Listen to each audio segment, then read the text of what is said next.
pretty cool theme. Hello, everybody. Welcome to the show. I am Frank. And I'm Mark. Okay, just a couple things just to cover. If you notice the past couple shows, we've been making little announcements about all the different sites we have.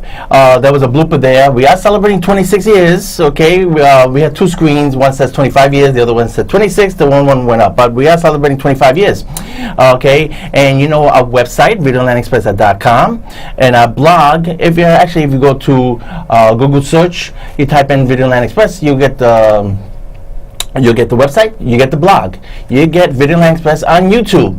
We're going to have a lot of spoilers tonight, okay? So if you're a fan of the show, you like the show, you want to see the show, but you don't want to hear the spoilers, well, the show is being taped today. I usually do some editing at the end, Sunday, and I post it Sunday night, and it pops up on Monday for Monday's blog. So maybe you want to watch it there. Okay, and I take basically the whole show and I put it on my blog. So there's two ways to see it, on YouTube and on the blog, okay? But we also have a Gojira community site. If you go to the website, you scroll down, everything's on the first page. You don't have to go to any other page. You scroll down, you will see the Gojira community. We have over 3,000. It's a small but loyal, faithful community. A lot of artists, a lot of people doing things and showing little clips and stuff like that. Some people have their own podcasts and they broadcast there, so maybe you want to check that out. There's been a little bit of a problem because Shin Gojira, yes, domo arigato, Shin Gojira just came out yesterday. That is Gojira, the Japanese version, Toho version of the brand new Gojira 2016. It premiered yesterday, and already a lot of people are ticked off because a lot of people do not want to find out what's going on with the picture. And a reference to Pink Floyd. What is that about? Avoid it. If you hear anything about Gojira and Pink Floyd, avoid that. Okay, that is a big spoiler. What's happening is, first of all, is getting mixed reviews. Okay, watch out for that. And what does that mean? A lot of people do not like this Gojira.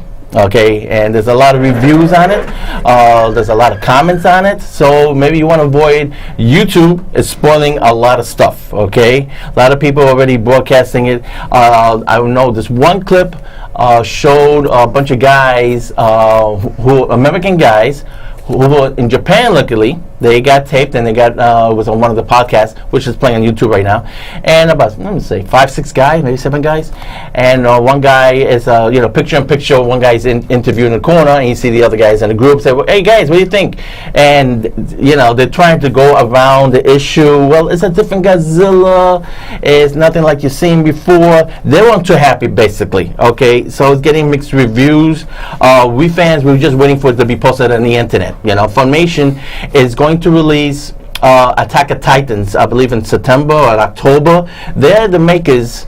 Okay, just think of the BFG, Big Friggin' Giant, okay? The giants eat people, okay? That's Ronald Dahl, the writer of Willy Wonka and the Chocolate Factory, should I say. And, Attack of Titans was about these big giants that attacked this little town that had a wall in it, but they crashed the wall and started eating all the little people, okay?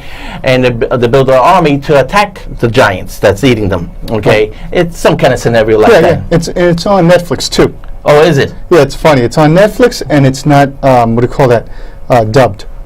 You have to do all the reading on the bottom. Oh, okay, yeah, but I think that the one on Blu-ray is going to be dubbed, along with the Return of Godzilla, 1985 version. That's going to be released on Blu-ray in September. Now, Funimation, the ones who are releasing Attack of Titans, are going to be releasing this, and meaning Shin Gojira, and I believe in October, November, something like that. It doesn't matter because it's going to be on the internet. So avoid YouTube because there's a lot of spoilers. From what I'm seeing, I don't know. I gotta see the movie. It's really heavy with dialogue. We Godzilla fans, we fast forward to the dialogue anyway. We couldn't care. It's all filler, and it's all basically subplots that you couldn't care less about. But anyway, so just a warning on that. But in the meantime, you want to stop by our Godzilla community, you're more than welcome. If you want to join, you have to join Google Plus. That's not us. That's Google Plus, way of saying join us, and then you can join. There's a Star Trek community. There's a Star Wars community. There's quite a few of them, as a matter of fact. Or you can join the Godzilla community, but you have to join Google Plus. That is their rule, not ours. Sorry. Okay, so that's the tidbit with that. So let's get into the box office. Time to put on my reading glasses. And one thing people were asking me, what's with the hairdo? Okay, I'm going this kind of like 70s Afro thing of the Brady Bunch, right? And what happened, I got caught in the rain. That's why my hair looks like that. But I'm trying to get back in the Deuce and a new show that's filming on HBO called The Get Down, about the early rise of hip hop and back in the 70s. And I just did a show called The Path, and I'll be talking more of that on the radio show. I just did a radio show yesterday.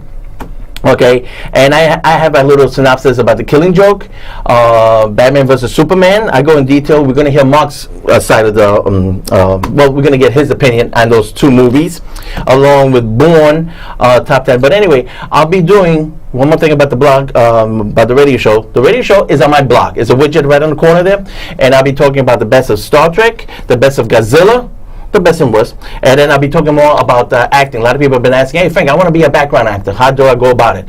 Just listen to the radio show. Tonight we got to go through a lot of things. So let me put on my reading glasses, and what we have here. Okay, top 10, real quick. Jason Bourne is going to clear 60 million. For some reason you didn't see it. How come?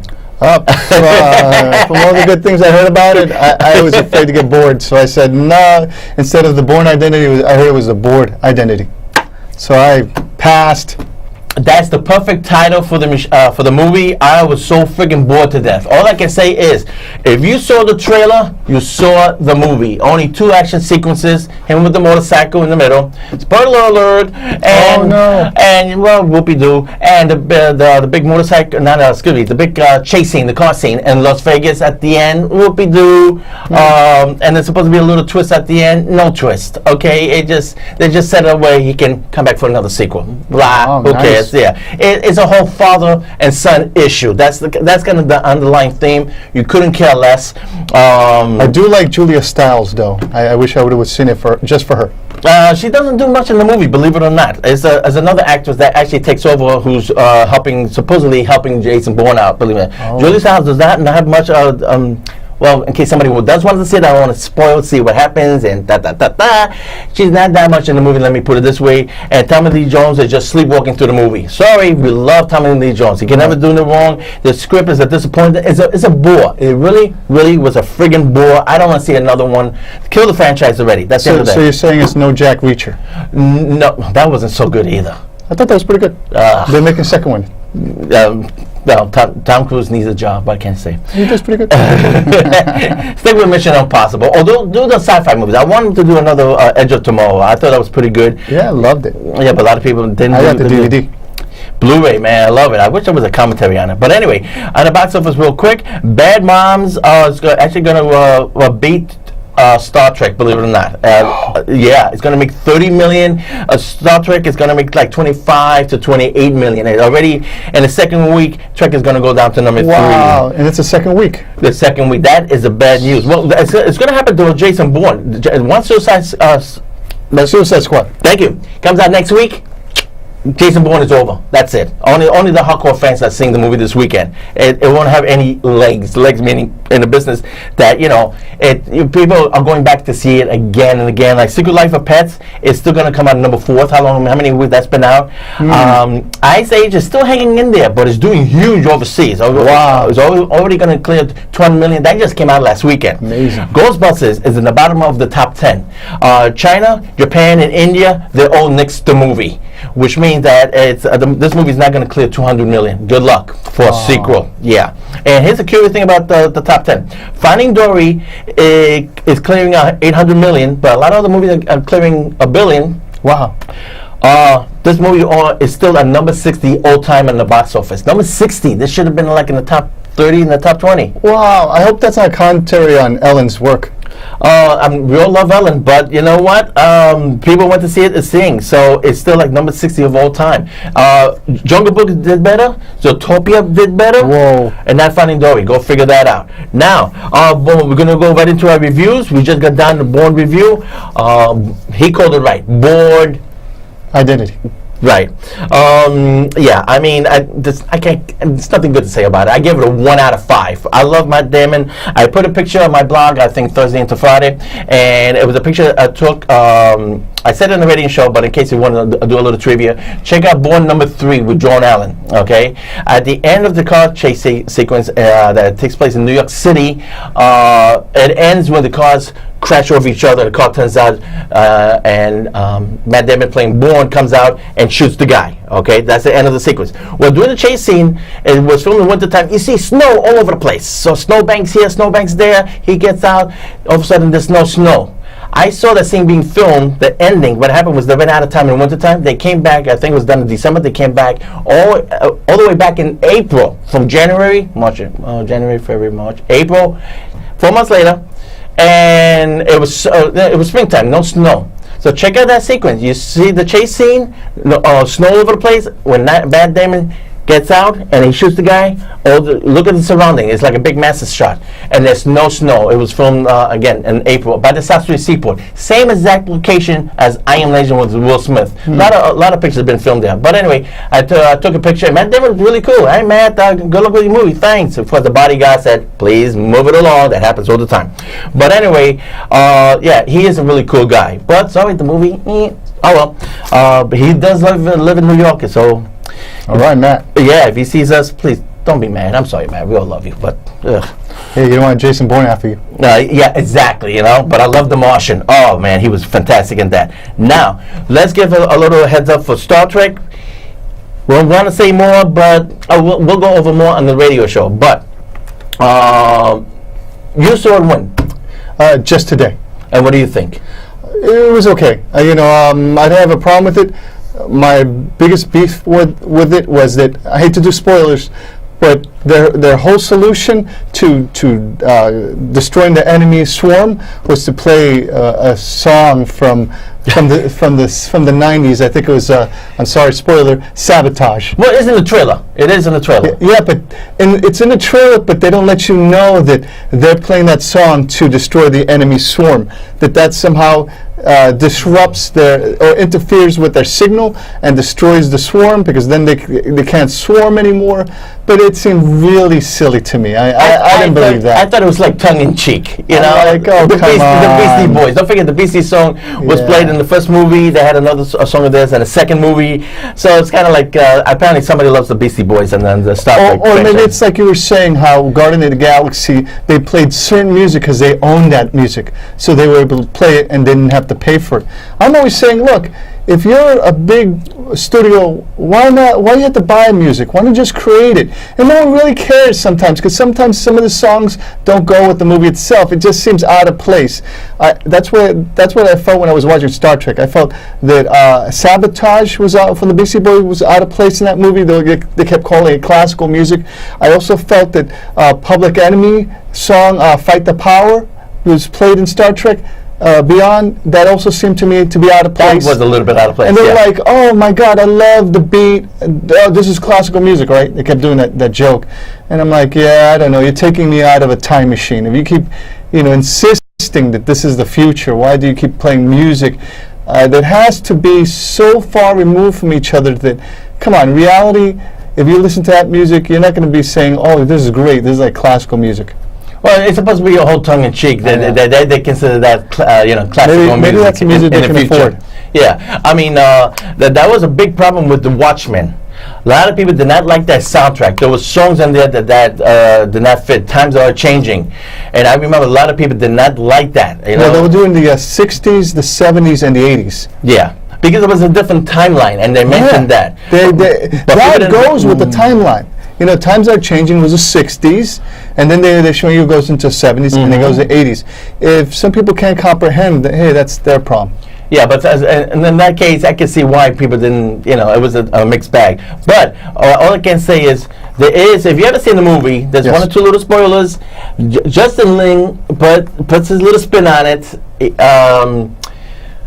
Captain Kirk is on a motorcycle and he rescues, the girl with all the white makeup with the little black stripes on her face. He goes rescues her, and they kind of like fly in the air, and that's a big faux pas from Fast and the Furious 6. That's Justin Lin putting his own little Easter egg in there. The main reason there's a rubber band on this, watch out. This is a steel book, and it's cheaply made. The thing breaks off. If everybody steel books don't. It's sealed with a cheap piece of plastic and it falls apart. So, because I know they got Batman vs. Superman in steelbook, those things fall apart. Don't even bother with that. And I got my Scarface in steelbook. They charge you $5 extra when the case costs about 25 cents to make in China. So, yeah, big ripoff. Anyway, that's for your information. But anyway, and a real thing. Last time I didn't cover it completely, so here's a quick mini review on this. Is it worth buying it again? Director's cut. Okay, we had the director's cut on DVD edition, which got transferred onto the movie box set that was released on Blu-ray. Some things got left out, mainly the Manny Cotto, for you Star Trek fans know who I'm talking about. He does what you call like a commentary, but in titles and subtitles. Okay, that got left out on the Blu-ray edition. They took everything, and also the Blu-ray added more extra stuff. And some stuff on the DVD collection got left out. Okay, they took everything from both editions and they put everything in here. So this is the complete version, all bonus features from both different versions. The DVD, the Blu-ray a couple years ago, everything's on there. They give you an extra half hour about the making of Star Trek. There's a lot of that stuff you ever heard, but it's a nice bonus feature. The thing I gotta admit I like this is because the color tone has changed. Okay, that's because they needed to get rid of the grain. It's a process. I'm not going to get into it. They eliminated most of the grain except when they go into the Nebula, and there's still grain there. There's grain all over the film. They eliminated most of, I'd say about 95% of the grain they eliminated. But some of the scenes are a little bit darker, and the uniforms, instead of bring that like this harsh red, it's almost like a dark maroon color. So the colors are more subdued. It's a little bit more bluish looking. If you can get over that, I didn't mind, because you can always color adjust on your TV, on your Blu-ray. There's a bunch of ways to adjust it. On your hologram television. Yeah, so it didn't bother me. I thought it was a good addition that they finally fixed the grain. Okay, so I consider this a good upgrade. I love this film. I got about 4 different versions of this. Wow. The regular DVD, the DVD director's cut, the Blu-ray cut, and I got this cut. Okay, wow. Stop. Sounds like Blade Runner. Yeah, exactly. Yes, I got the box set with all 5 different versions of it. Okay. I felt that this was my favorite Star Trek movie and Christy Alley's best movie. Oh, okay. Well, she didn't do much in movies. What'd she do? Lucas Talking? She was also in some movie with Tom Selleck and Gene Simmons. Oh, was that Runaway? Yes. About the robots. The Gene Simmons was this engineer. He created killer little robots that go around killing, and Tom Selleck had to stop it, and she started his girlfriend, and she ends up getting killed. Sorry, spoiler. Gene Simmons from the rock group Kiss. Yes. Yeah, he was trying to do an acting. A little trivia. He's the one who came up with the story for Commando during Arnold Schwarzenegger, because he was trying to produce the movies, and in one of his biographies, he said, listen, when you get a story idea, make sure you copyright it. He didn't copyright it. They stole his idea, and they made it into Commando, Arnold Schwarzenegger. So he had a good idea right there. But anyway, me being a Kiss fan. Yep. So let's move it on. The big football now. Okay. As far as I'm concerned, I mentioned some of the tidbits on the radio show. I would have cut out another half hour of the movie. Now, we did say in the last show, a lot of the scenes that were cut out were Superman scenes. They're still not in there. They put in 30 minutes. There's still another 20 minutes floating around. Now, I don't know if they got me double dipping on this one, okay? Cut it out, guys. Enough, okay? Well, hopefully they'll come out with the director's cut for Zachary Snyder. I would like to see his cut. Because so, there's been disputes saying, Captain America Civil War is better, and we go with this back and forth. But this movie is basically the best of Batman. It has like 5 best Batman scenes, the way I felt. Batman's first fight scene where he liberates these ladies from they were like kidnapped, Sort of like the second best Batman scene was when Bruce Wayne, I should say Batman, is in the desert. He has a desert nightmare. That was a good scene. Where it's sort of like, spoiler, it sort of forebodes apocalypse arrival. The next scene I thought was great was where Batman and Superman have a fight, have it out. The other scene I like was Batman goes and saves Superman's mother. It was great scenes. It's like a lot of it was copied from a lot of the Batman the Dark Knight animated series. And then when Batman, Superman, and Wonder Woman go fight Doomsday. Right. So those are my 5 scenes I enjoyed. Although we did mention that Superman was pretty much kept on the side. Ben Affleck proved that he can be an older Batman. We both agree we love the older Batman and the DC Comics and the straight to Blu-ray releases. And the big surprise was Wonder Woman. I know I sounded a little bit chauvinistic saying, hey, where's the boobs? This one brought the acting to Wonder Woman, and I think that's going to be a really big hit when Wonder Woman comes out as a movie. Yeah, Justice League already. Wonder Woman and Justice League trailers out on internet. Take a look at them. They'll blow your mind. Justice League is awesome from the trailers. From the, I should say, DC universe. Yeah, trailers are awesome. That Wonder Woman, and then. But as far as the edited version, what I did was I compared it. I had I downloaded the code on iTunes, so I saw it on the 3-hour version on the PC because I wanted to know where the exact minutes, because I can't remember all the scenes, and then I was playing it on a Blu-ray, so I was comparing the 2 screens, and then 20 minutes was put in the first hour and a half, and then the last 10 minutes were kind of spread out for the second half of the movie. Okay, the most telling thing is 2 things. We always wanted to find out what did they cut out in the fight scene. And the fight scene, when he goes rescues Lois Lane's, Superman's mother, right. And there's a lot of more bones cracked. When he's fighting the guys and he goes like this here, but you hear like, whip. And the Blu-ray, you hear, yeah, and it was awesome. Dude, like the fight scene looked extended. That was awesome. I think they must have heard the fans say more Batman. Yeah, well, and then another thing where it takes the crate and he throws it at the guy. Yes. The guy gets smashed against the wall and you see blood. Yes. And the theatrical version, got to be dead. Yeah, no blood. And again, they cut the scene there, but the same way he stabbed the Asian dude against the wall, right? And then he takes the other guy, he flips him up against the wall, crack. Then they cut, and then he goes inside the room and he rescues Superman's mother against with the flamethrower, right? Right. In the Blu-ray version, he puts the knife into the Asian dude, nails him against the wall. He throws the other guy against the wall, crack. He goes back to the Asian dude. He goes right to his face, and he does something like, we don't know, it's his stomach and it's nuts. I don't know. But Batman was not done with him. And then the scene cuts, and then you go over there. Yeah, he probably didn't like the knifing. That guy knifed him, so he really wanted to set an example, probably. Yeah. So those are scenes, and the big added attraction is at the very end. Here's the big spoiler: when he visits Lex Luthor in the jail, and the jail is all red, and he says, "You know what? I got other plans for you. You're going to the Arkham Asylum." And Lex Luthor's jaw drops, and he thinks, well, that's not the end of the story, Batman. There's a whole, about good 30 seconds that was edited out of the sequence. So Batman is the one who's going to continue to mess with Lex Luthor, not Superman. That is the point they're trying to make, but apparently they cut it out because they didn't want to lead in that direction. But that's the direction. And then he puts instead of marking him with the best... the bat signal, or the bat... Yeah, the bat signal. So, yeah, the bat stamp, like branding him. He puts the thing instead against the wall, then he disappears. But yeah, that is a real tell keeper because there's always Superman and Lex Luthor. They're always fighting each other. Now Superman is a mix, and now he's got something personal against Lex Luthor. So I thought that was a very interesting way to go.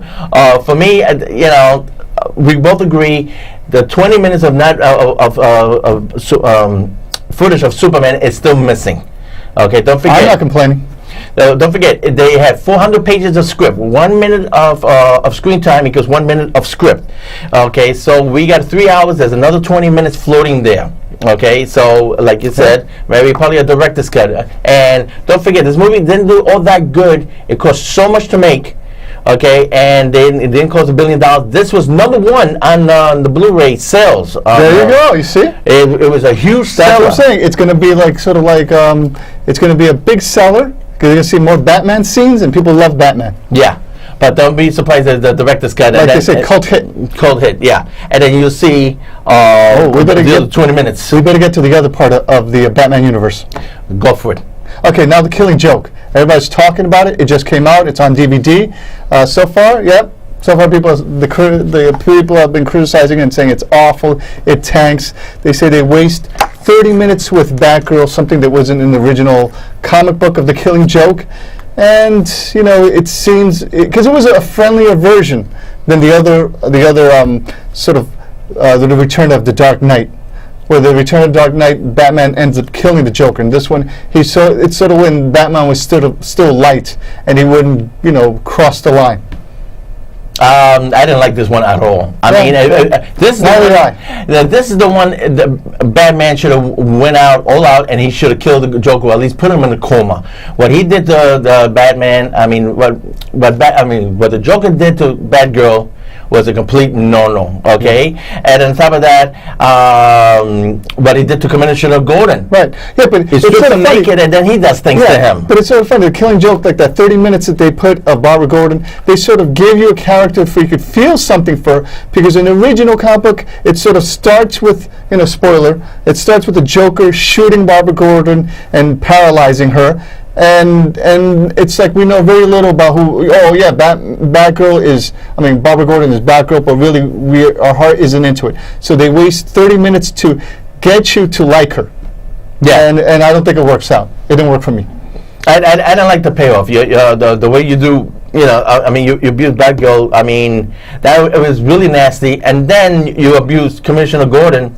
And even though Batman was telling Commissioner Gordon, listen, don't arrest him. Don't do anything else. We have to prove that our way is the right way. Arrest him, and we will put him to court, and he'll go to jail and stuff like that. Right. Batman should have just said, you know what, I'm not listening to anybody. I'm gonna get my freak on with this guy, and I'm gonna put him in a friggin' coma. Beat him to a friggin' pulp. That's the way it should have ended. Right. And they're sharing a joke at the end. Yeah, that's where is the Killing Joke. Yeah. All right. Now we got less than a minute. So now Suicide's coming out. It's part of the extended universe. It's going to be August 6th. I already got my tickets. We got 30 seconds left. Get your tickets if you want to now, since we're going to wrap it up. Hopefully I managed to catch up with all these movies. Yes. Unfortunately, I had to see Jason Bourne. I'm looking forward to Suicide Squad. You got a great cast. They say Margot Robbie. Right. She steals the whole show.